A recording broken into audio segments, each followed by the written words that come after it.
자, 오늘도 똑같은 지난주에 동일한 말씀 제목을 가지고 은혜를 나누게 됩니다. 같은 사건, 다른 해석이라는 그런 주제이자 또 제목이 되겠습니다. 여러분, 이 같은 사건이란 것은 무엇일까요? 야곱이 죽은 거예요. 요셉의 그 형제들과 요셉 이 12명의 형제들은 이 아버지 죽음이라는 이 기가 막힌 그 사건 앞에서 전혀 다른 해석을 내리는 것을 보게 되는 것이죠. 우리가 지난주 살펴보았던 것은 요셉의 11 형제들은 어떤 해석을 내렸냐면 두려움을 가지고 있었어요. 이제 아버지가 죽었으니까. 그동안 아버지가 살아 계실 때에는 우리를 아버지 때문에 이렇게 보호하시는 것 같지만 이제는 그 방패 혹은 울타리가 사라졌기 때문에 우리를 가만두지 않을 것이다. 반드시 우리를 또 어떤 그 책임을 물을 것이고 벌을 줄 것이다. 그 책임과 벌은 예전에 요셉을 팔아넘긴 그 일이죠. 그것에 대한 두려움을 가지고 굉장히 그 어려운 그런 어떤 심판으로 해석했던 그런 내용들을 지난주에 우리가 살펴보게 되었습니다. 또 하나, 이 요셉의 형제들이 가지고 있었던 해석은 어떤 해석이었냐면 죄책감이었어요. 참 이 죄책감이라는 것이 아무것도 아닌 것 같은데 이 죄책감이 우리의 마음을 얼마나 올가매는지, 죄책감은 우리를 심판으로 이렇게 내려보내는 듯한 그런 어떤 느낌을 갖게 하는 것이죠. 그 해석이 참 잘못된 것임에도 불구하고 요셉의 형제들은 이 심판에 관련된 그리고 이 죄책감으로 말미암아서 심판이 내려지는 그런 어떤 두려움 가운데 있었던 것을 우리가 지난주에 충분하게 살펴보게 되었습니다. 자, 이것은 어디까지나 요셉의 형제들의 해석이었고요. 자, 그러면 요셉의 해석은 또 어떻게 해석을 할 수가 있는지 오늘 본문 말씀을 보니까 요셉이 이렇게 해석을 합니다. 굉장히 중요한 교훈인데요. 사람은 혹은 인간은 해석자가 될 수 없자는 세 번째 교훈을 오늘 우리가 살펴보게 됩니다. 자, 여러분 한번 따라서 해보실래요? 사람은 해석자가 될 수 없다. 여러분, 이게 동의가 안 되더라도 여러분 아멘 하셔야 돼요. 아멘? 아멘입니다. 우리는 도저히 해석자가 될 수 없다는 것을 우리가 생각해 볼 필요가 있습니다. 여러분들 가운데 한번 질문 한번 드려보고 싶어요. 인생에서 가장 위험한 자리 어디일까 싶습니다. 어떤 사람들은 높은 자리에 올라가면 그 자리가 위험한 자리 아닐까요? 뭐 이렇게 생각하시는 분도 계실 거예요. 그죠? 교만해지니까. 어떤 분들은 반대로 생각하시는 분이 계실 거예요. 가장 낮은 자리다.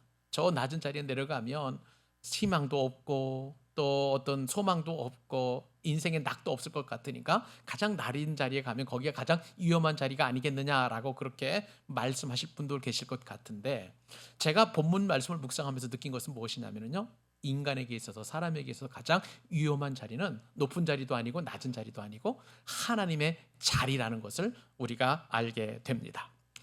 요셉은 지금 어떤 상황이냐면 형제들의 생사 여탈권을 손에 쥐고 있는 애굽의 총리입니다.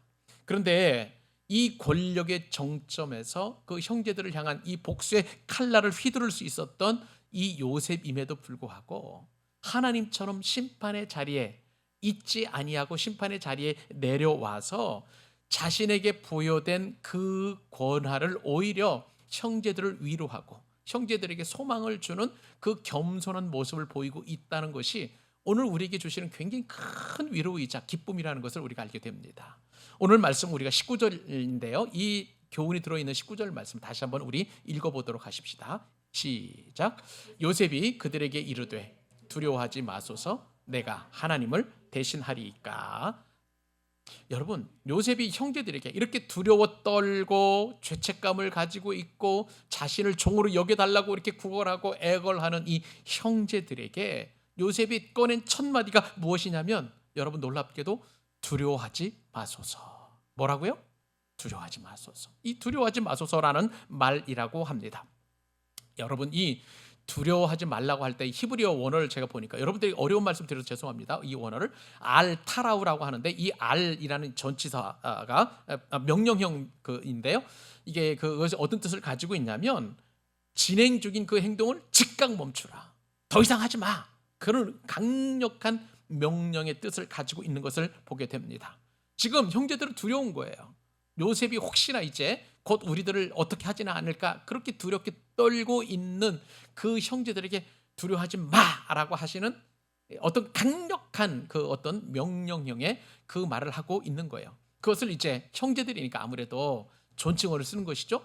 하나님 같으면 두려워하지 마라고 하셨을 텐데 이 요셉은 그 하나님의 간곡한 마음을 넣어서 두려워하지 마소서 그렇게 형제들에게 강조하고 있는 것을 보게 됩니다. 여러분, 이 두려워하지 말라는 것은요, 하나님의 사자나 혹은 하나님께서 구약 성경에 나타나실 때 가장 먼저 하시는 말씀이에요.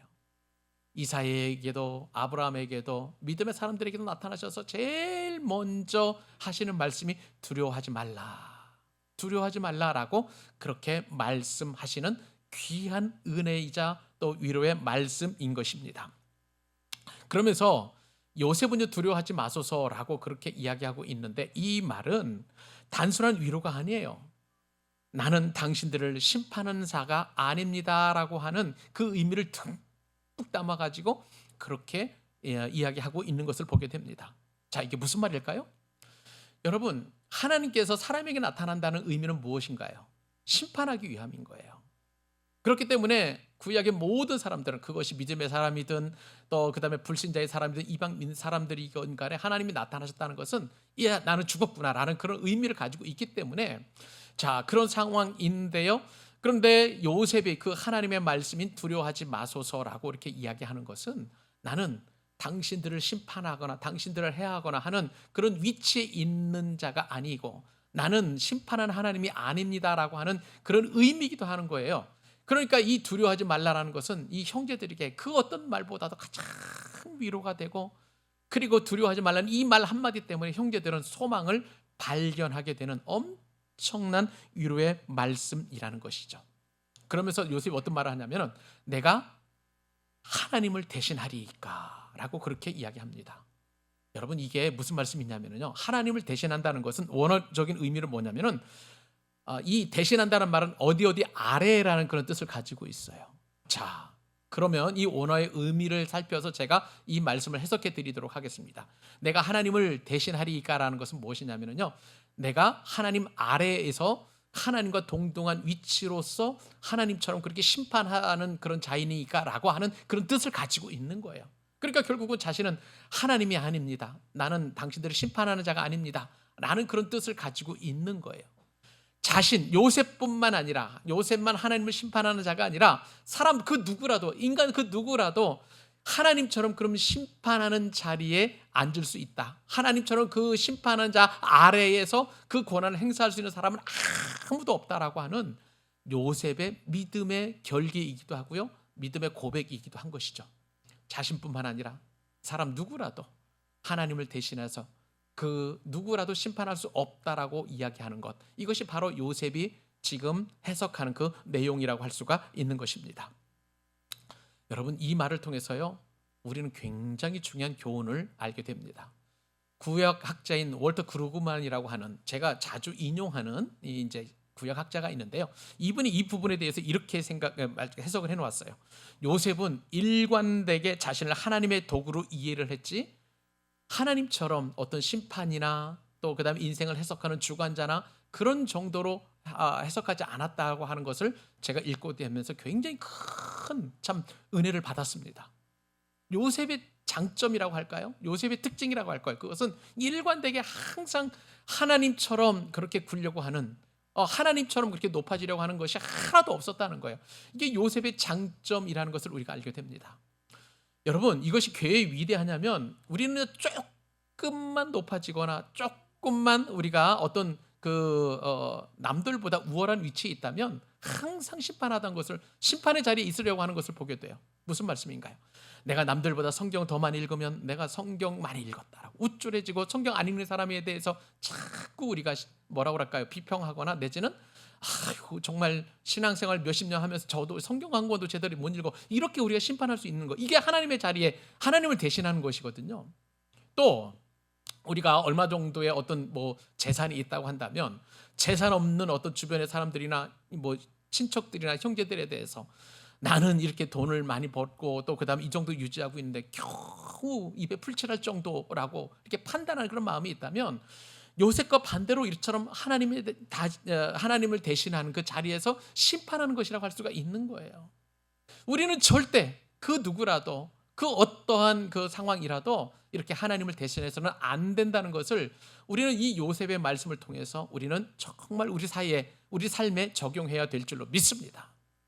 요셉은요, 기본적으로 애굽의 총리라고 하는 엄청난 권세와 권한이 있었기 때문에 얼마든지 형제들을, 자신을 이렇게 과거에 막 그렇게 그 애굽에서의 10년 종살이 가까운 그런 어떤 삶을 살기까지 모든 일을 일으킨 그 원흉이 바로 이 형제들 아니겠습니까? 얼마든지 심판할 수 있고, 얼마든지 판단할 수 있고, 얼마든지 그 요셉의 형제들의 그 인생을 해석하기 충분한 위치에 있음에도 불구하고 나는 절대 그런 자리에 있는 자가 아닙니다라고 그렇게 겸손하게 이야기하고 있는 것을 보게 됩니다.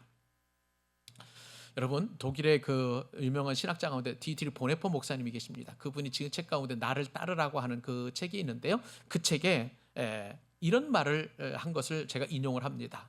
그리스도인의 가장 위험한 유혹은 권력이나 쾌락이 아니라는 거예요. 대신 하나님 자리에 앉으려는 욕망이 그리스도인에게 있어서 가장 위험한 유혹이다. 저는요, 이 말이 금과 옥조처럼 들려옵니다.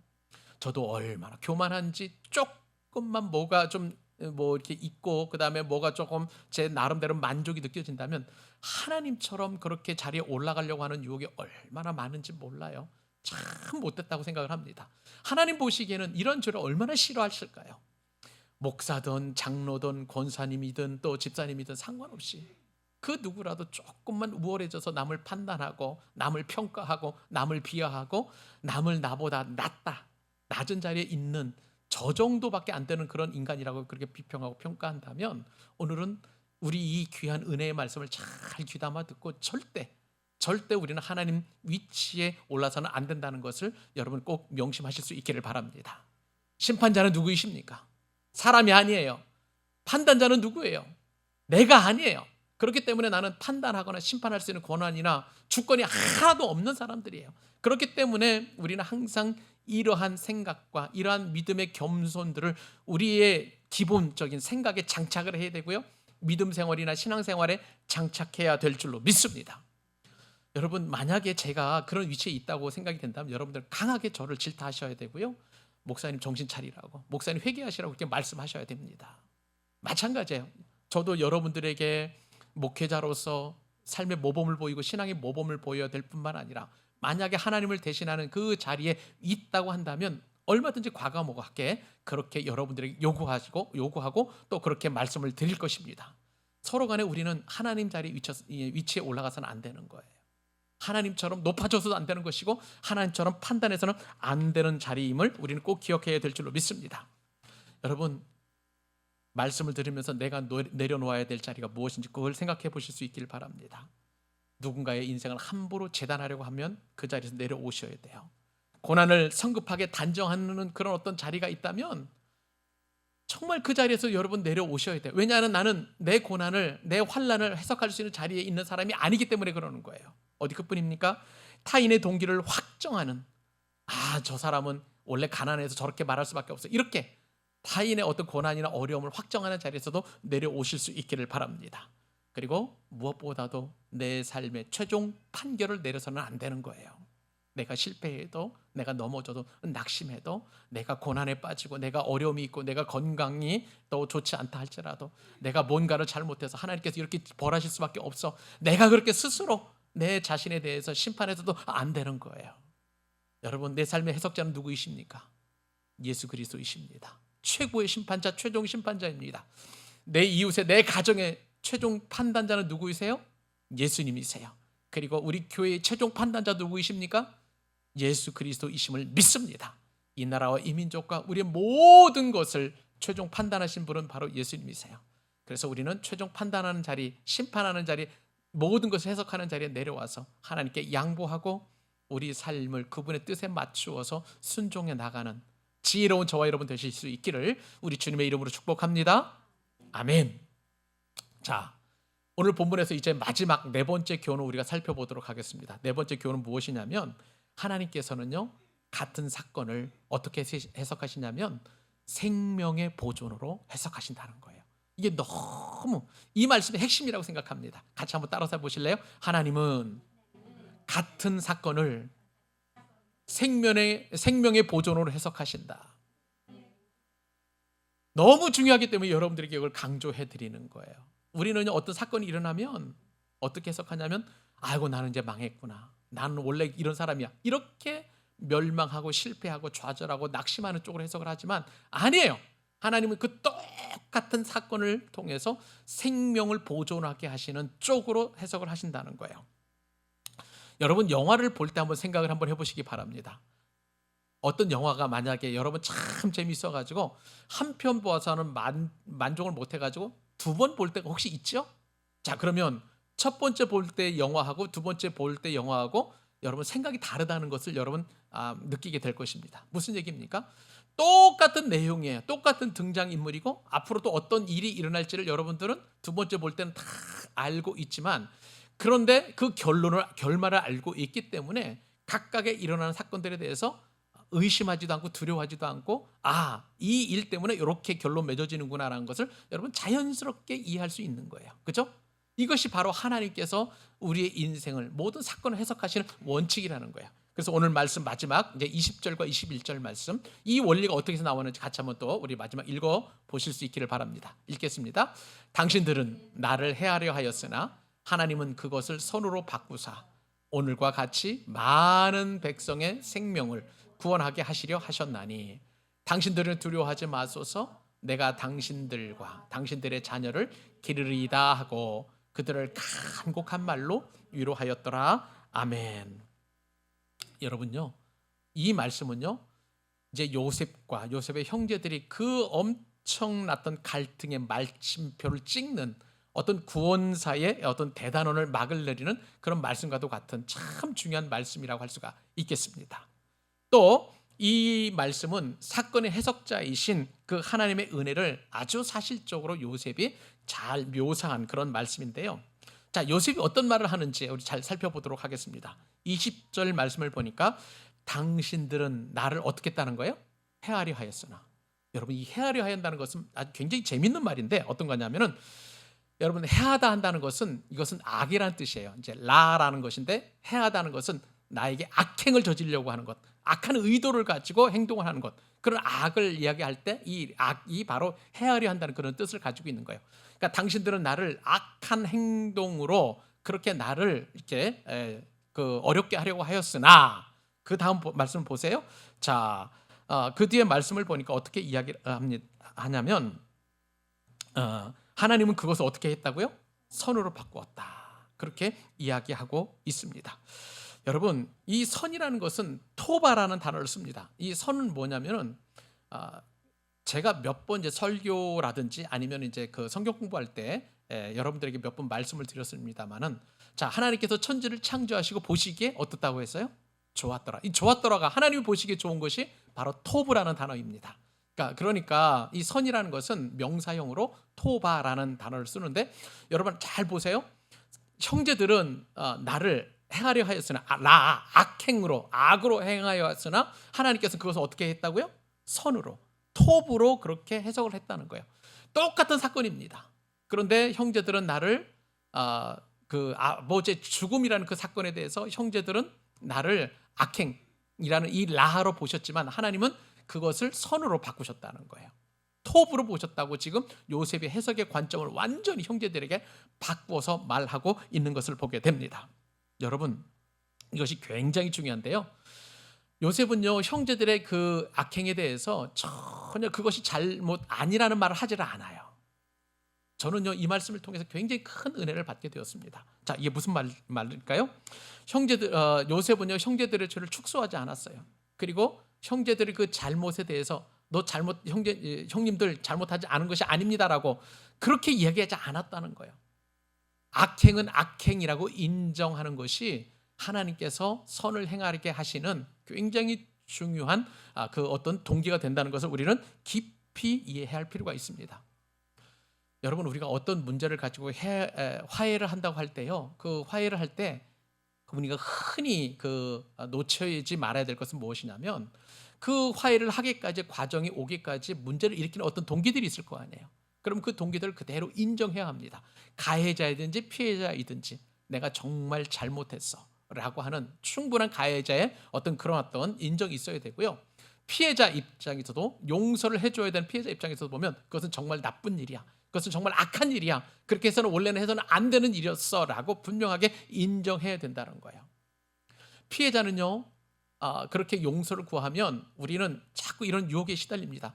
괜찮아, 그럴 수도 있지, 그렇게 해가지고 그 가해자의 어떤 그 죄라든지 악행을 자꾸 감가시키려고 하는 그런 어떤 의도가 우리 가운데 있는 것을 보게 돼요.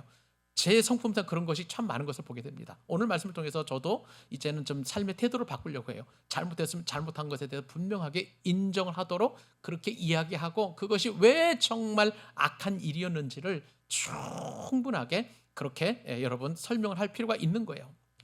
참된 화해 그리고 참된 용서라는 것은 이처럼 죄를 죄로 인정하는 데서 출발한다는 것을 여러분 기억하실 수 있기를 바랍니다.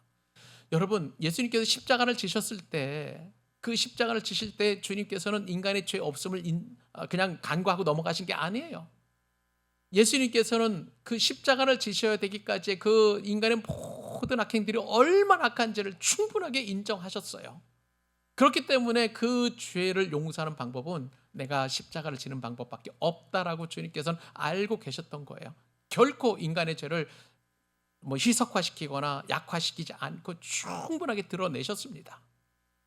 요셉은 바로 이 형제들이 당신들이 행한 것은 악한 일이었습니다라고 충분하게 그렇게 강조한 것을 우리가 보게 됩니다. 그러니까 여러분, 이렇게 강조를 하게 되면 비록 그것이 그 말이 그때 당시에는 잠깐의 상처가 될 수 있겠습니다만은, 그러나 그 뒤에는 해독은 없는 거예요. 독이 없는 거예요. 진정한 용서를 할 수 있다는 것을 이 요셉의 이 말을 통해서 우리는 살펴볼 수 있는 것입니다. 여러분, 피해자이든 가해자이든, 특히 가해자 입장에서 보면 내가 상처를 주었고 내 말이 죄였고 내 선택이 잘못이었습니다라고 하는 그런 정직한 인정을 통해서 비로소 용서와 화해의 은혜가 스며들 틈이 생긴다는 것을 여러분 꼭 기억하실 수 있기를 바랍니다. 자, 그런데 이 상황 속에서 이제 요셉이 놀라운 반전을 말하게 됩니다. 이렇게 죄를 인정한 다음에 형제들은 요셉을 해하려고 하였지만 하나님을 선으로 바꾸셨다고 하는데, 저는요 이 단어에서 바꾸었다는 것을 굉장히 뭐라 그럴까요? 유심히 살펴보게 되었습니다. 똑같은 단어가 형제들에도 행하였다고 할 때 이게 행하다라는 단어하고 바꾸셨다는 단어하고 우리는 다르게 번역을 했습니다만, 우리 성경에는요 원래 히브리 단어에는 똑같은 단어예요. 그것은 뭐냐면, 자, 형제들은 나를 해하려고 했던 했다는 동사가 이제 하사브라고 하는 동사인데, 이것은 뭐냐면 원래 회계사가 카운트하는 것을 말하는 거예요. 이게 쉽게 말하면 뭐냐면 우리가 돈을 세는 거예요. 계산하는 거예요. 자, 형제들은 나를 해하려고 그렇게 계산을 했지만, 근데 그 다음 말씀 보세요. 하나님께서는 그것을 어떻게 했다고요? 선으로 계산하셨다는 거예요. 그러니까 사람의 계산과 하나님의 계산이 다른가요? 같은가요? 달라요. 그런데 사건은 어때요? 똑같죠? 자, 형제들이 그렇게 나를 어렵게 만들고 심지어는 아버지의 죽음을 통해서 그렇게 이제 나를 그렇게 어렵게 하려고 하는, 나를 이게 이제 내가 형제들을 죽이려고 하는 그런 것으로 형님들은 계산을 했지만 아니라는 거예요. 하나님께서는 이 모든 것을 선으로 계산을 하셔가지고 이제 선한 그 하나님의 뜻 그리고 하나님의 의지를 드러내려고 하는 것을 말하고 있는 것을 보게 됩니다. 사랑하는 여러분, 여러분들은 지금 이 말씀을 통해서 내 삶에 일어나는 것을 어떻게 계산하고 있는지 한번 점검해 보실 수 있기를 바랍니다. 과연 사람의 시선으로, 사람의 생각으로 계산하고 있는지, 하나님의 눈으로, 하나님의 시각으로 계산하고 있는지 여러분 하나하나 잘 살펴볼 수 있기를 바랍니다. 여러분, 우리가 잘 해석하는 것은 무엇이냐면, 우리가 어떤 일에 대해서 실패했을 경우에, 그것이 사업의 실패이든 또 그 다음에 어떤 내가 원하는 어떤 그 직장이라든지 또 대학에 입학하는 것에 대한 어떤 실패이든, 그 실패에 대해서 우리는 참으로 그것을 내 삶의 어떤 저주라 생각하는 경우가 많이 있는 것을 보게 돼요. 내 가운데 들여진 어떤 그 염려나 또 두려움, 고민이나 또 어떤 어려움이나 고난 같은 것에 대해서도 우리는 그것을 긍정적으로 해석한 것이 한 번도 없습니다. 내가 뭘 잘못해서 이렇게 어려움을 겪나부터 시작을 해서 별의별 생각들이 다 드는 것이죠. 나를 이렇게 어렵게 만드는 것은 누구 때문이야? 누구 탓으로 자꾸 돌리게 되고, 그리고 또 이제 지금 내 사업이 이렇게 어려워진 것은 대통령을 잘 만나야 된다, 뭐 이런 식으로 자꾸 해석해 나가는 것을 보게 돼요. 어느 것 하나 우리가 긍정적으로 하나님의 시선으로 해석하는 것은 아무것도 없는 것을 보게 됩니다. 우리의 시선이고 우리의 해석이라는 것을 우리는 늘 그것이 잘못되었다는 것을 인정하면서도 그렇게 생각하는 것이 우리 삶의 특징이에요. 그런데 아니에요. 오늘 말씀을 보니까 요셉은 그렇게 해석하지 않고 이 모든 것이 하나님께서 선을 이루시기 위한 그러한 일이라고 그렇게 지금 해석해내고 있는 것을 보게 됩니다. 구체적으로 어떻게 해석을 하는지 한번 말씀을 보게 되면, 자, 오늘과 같이 많은 백성의 생명을 어떻게 하시려고? 구원하게 하시려고. 요셉은요, 형제들과 해석의 관점과 해석의 내용이 완전히 다른 거예요.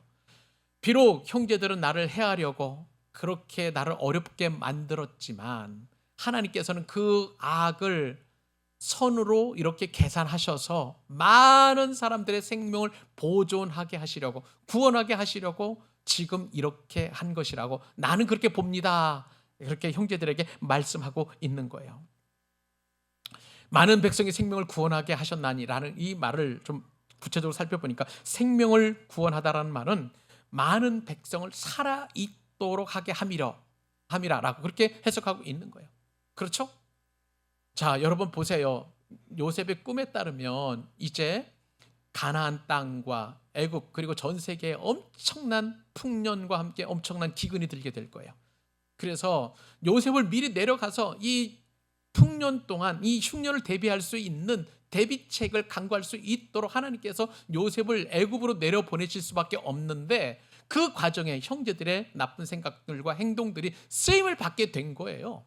요셉은 지금 이 거대한 하나님의 어떤 마스터 플랜, 하나님의 청사진을 보고 그 얘기를 지금 형제들에게 해주고 있는 것을 보게 됩니다.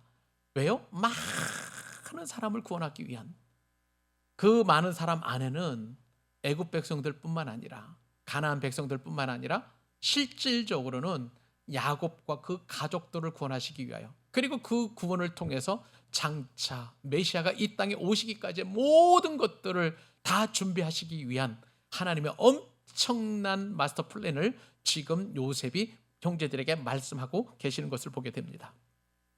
여러분, 이러한 내용은요, 성경에 가득가득 차 있어요. 이것이 그냥 요셉 혼자의 해석이 아니에요. 하나님의 엄청난 구원의 마스터 플랜이 성경 가득가득 이렇게 기록되어 있는 것을 우리가 보게 됩니다. 여러분, 이스라엘 백성들이 애굽에서 노예 생활했잖아요. 그리고 이스라엘 민족들을 이제 구원하셔서 이제 광야 생활을 하게 되었는데, 이 광야 생활을 통해서 이스라엘 백성들은 하나님을 철저히 의지하는 법을 배우게 하셨습니다. 이게 광야 학교잖아요. 하나님을 배우게 하려고 하는, 이게 하나님의 마스터 플랜이었던 것을 우리가 살펴보게 되는 것이고요. 여러분, 또 이스라엘 백성들이 하나님을 또 배반하고 또 우상을 숭배하니까 하나님께서 이스라엘 백성들을 바벨론 포로로 끌고 가셨어요. 그래서 70년 동안 이스라엘 백성들은 신앙의 정체성을 그곳에서, 그 우상을 숭배하고 거대한 제국 이 바벨론에서 그들이 얼마나 하나님의 사랑을 갈구해야만 하는지, 하나님의 사랑 없이는 안 되는지를 절박하게 느끼게 하기 위해서 이스라엘 백성들을 바벨론 포로 생활을 하게 된 거예요. 예수님의 십자가 사건은 또 어떻습니까? 인간은 십자가를 실패로 그렇게 해석을 했습니다. 왜냐하면 유대인들의 입장에서 보면 나무에 달린 자마다 하나님께 저주받은 자라고 그렇게 해석을 했었어요. 그리고 로마 사람들은요, 십자가라면 가장 사람들에게 중한 죄를 지은, 강도와 살인과 폭력과 강간이라는 엄청난, 인간으로서 할 짓 못할 짓을 못한 사람이, 한 사람이, 최고로 악한 사람이 십자가 처형이라고 하는 로마법이 바로 이 십자가 처형 아니겠습니까? 사람들의 해석은 이렇게 십자가를 저주와 그리고 또 가장 악한 죄라고 그렇게 여겼습니다만, 그런데 놀랍게도 하나님께서는 예수 그리스도의 십자가 사건을 통해서 인류 구원이라는 엄청난 은총을 그 모진 십자가에 담아 놓으신 거예요. 이게 하나님의 해석이라는 것을 생각해 본다면, 여러분, 요셉의 이 말을 우리가 충분히 이해할 수 있는 줄로 믿습니다. 만약에 오늘 이 말씀을 듣는 가운데 여러분들 가운데 해석되지 않은 그런 사건이 있다면 여러분의 해석과 하나님의 해석이 얼마나 다른지를 체험하실 수 있기를 바랍니다. 내 젊은 나이에 이렇게 건강도 잃고 직장도 잃고 만약에 또 어떤 삶의 모든 소망들이 다 끊어졌다고 생각할 때에 자, 하나님은 어떻게 판단하실까요? 여러분들과 그 해석에 동의하실까요? 아니에요. 아니에요. 다른 사람이 겪지 아니하는 그런 어려움과 고통과 그런 어떤 슬픔과 그리고 또 연단은 다른 사람이 경험하지 못한 하나님의 놀라운 은혜 인물 여러분 기억하실 수 있기를 바랍니다. 나만 사랑하셔서 나에게 주시는 아주 독특한 하나님의 특별한 은총이라고 받아들이는 것이 하나님의 해석이고 하나님의 판단이고 하나님의 심판이고 하나님의 축복이라는 사실을 여러분 기억하실 수 있기를 바랍니다. 자, 이 말씀을 보면서 형제들에게 요셉이 또 이렇게 이야기를 합니다. 그렇기 때문에 이렇게 해서 하나님의 해석을 통해서 그렇기 때문에 당신들은 두려워하지 마소서. 내가 당신들과 당신들의 자녀를 기르리이다라고 그렇게 이야기하고 있습니다. 여러분, 요셉이요 참 기가 막힌 사람인 것 같습니다. 요셉은 지금 당신들은 그렇게 나를 어렵게 한 것이 사실입니다만은 이제 나는 하나님의 그 해석을 받아가지고 나는 이렇게 하렵니다 하면서 어떻게 얘기를 하냐면 당신들은 그렇기 때문에 내가 당신들을 죽인다라고 그렇게 오해하지 말고 두려워하지 마시고 잘 들으세요. 내가 당신들과 당신들의 자녀를 기르리이다. 당신들을 기를 뿐만 아니라 당신들을 도울 뿐만 아니라 당신들을 살려줄 뿐만 아니라 당신들의 자녀들을 기르리이다. 그렇게 이야기하고 있습니다. 여러분, 이것이 바로 하나님의 참된 해석을 경험한 자의 놀라운 언어입니다. 여러분, 무슨 말인가요? 당신들은 나를 헤아려 했지만 나는 당신들에게 원수를 갚는 것이 아니라 당신들을 오히려 사랑하고 당신들을 보듬을 뿐만 아니라 당신들의 후손들까지도 기르리이다. 여러분, 요셉은요 지난번에 우리가 살펴보았던 것처럼 어떤 그 은혜를 경험하게 되었냐면 야곱을 통해서 지금까지 나를 기르신 하나님이라고 그렇게 믿음의 고백을 하게 되었습니다. 나를 기른다는 것은 목양하다는 그런 뜻을 가지고 있는데 쉽게 말하면 야곱은요 하나님의 목양을 받은 사람이에요. 근데 그 목양을 통해서 요셉을 잘 목양했으니까 그 하나님의 목양을 경험한 요셉으로서는 이제는 어떻게 하냐면 기르리다, 이것은 뭐냐, 부양하겠다는 거야. 당신들을 먹이고 당신들의 자손들을 먹이겠다는 거예요. 이렇게 하나님의 목양과 하나님의 돌보심과 하나님의 은혜를 체험한 믿음의 사람들은 다른 사람들을 부양하고 다른 사람들을 돌보고 다른 사람들을 기르는 자리까지 나아가게 되는 거예요. 그렇기 때문에 여러분들에게 주어진 그 어려움은 나를 목양하시는 하나님의 목양의 그 은혜를 체험하게 하시는 것이고요, 거기서 머무르는 것이 아니라 하나님의 은혜를 충분하게 경험했기 때문에 이제는 다른 사람들을 부양하고 다른 사람을 돌보고 기르는 데까지 나아가게 된다는 거예요. 우리 광교사 하나님께 모든 예배자들 그리고 온라인으로 예배드리는 모든 성도님들도 그런 은혜의 축복을 경험하실 수 있기를 바랍니다. 결코 우리의 연약함이나 우리의 어떤 환난이나 우리의 그 어떤 실패가 여러분 우리를 낭망하거나 좌절하는 데서 끝나는 것이 아니라 하나님의 목양을 경험하는 은혜의 체험장인 거예요. 그렇기 때문에 우리는 그 하나님의 목양을 충분히 경험하고 오히려 우리보다 더 어려운 사람들을 돌보는 그러한 믿음의 자리까지 나아가게 되어야 될 줄로 믿습니다. 그들을 간곡한 말로 위로했다고 그랬어요. 여러분, 요셉이 참 성숙한 신앙인 것은 뭐냐면 말의 끝맺음을 형제들에게 위로의 말로 하는 것을 보게 됩니다. 여러분, 위로했다는 말이 굉장히 중요한 표현인데 무슨 뜻이냐면요, 그들의 가슴에 말을 얹어주는 것을 말하는 거예요. 가슴에 말을 얹는다는 것은 뭐냐면 꼭 필요한 말, 여러분들도 어떤 말을 듣게 되면 가슴에 따뜻해지는 그런 말을 들을 때가 있잖아요. 지금 요셉이 형제들에게 그 말을 얹어주는 거예요. 그게 위로입니다. 여러분, 이 말이 어떻게 또 똑같은 어디서 본문에서 쓰였냐면 보아스가 여러분 룻에게 했던 말이 바로 이 말이에요. 그래서 룻기서 2장 13절 말씀을 보니까 이렇게 합니다. 자, 같이 한번 읽어볼까요? 자, 시작. 룻이 이르되 내 주여 내가 당신께 은혜 입기를 원하나이다. 나는 당신의 하녀 중에 하나와도 같지 못하오나 당신이 이 하녀를 위로하시고 마음을 기쁘게 하는 말씀을 하셨나이다 하니라. 보아스를 통해서 위로하는 말을 받고 당신이 바로 내 가슴에 말을 얹어 주셨습니다. 지금 룻이 보아스에게 이렇게 믿음의 고백을 하는 거예요. 여러분, 하나님의 은혜를 체험한 사람은 말이 다르죠? 우리 다 같이 하나님의 은혜를 체험한 자답게, 우리 광교사역의 모든 성도님들은 그 상처받은 그리고 두려워하는 사람들의 마음 가운데 용서하고 축복하고 격려하고, 그리고 그들에게 가슴에 꼭 필요한 말을 얻는 위로를 전하는 믿음의 사람들 되실 수 있기를 바랍니다. 그 은혜가 오늘 말씀을 듣는 저와 여러분들에게 풍성하게 임할 수 있기를 바라요. 이 말씀을 들으면 여러분, 이번 한 주간 우리가 넉넉히 승리할 수 있는 것 여러분 믿으시죠? 그 믿음을 가지고 이번 한 주간도 넉넉히 승리하는 저와 여러분 되시기를 우리 주님의 이름으로 축복합니다. 기도하겠습니다.